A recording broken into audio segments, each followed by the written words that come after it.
How to add your workplace to your profile on a VK on Android or iOS phone. First open VK and then click on your profile and click these 3 points and click edit profile, then scroll down and click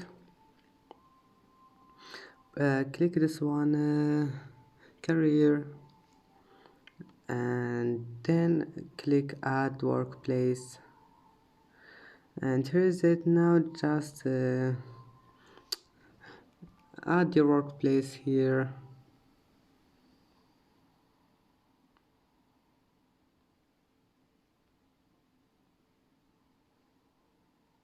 and that's it for today's video. If you like this video, please don't forget to like and don't forget to subscribe, and thank you for watching this video until the end, and see you in the next video.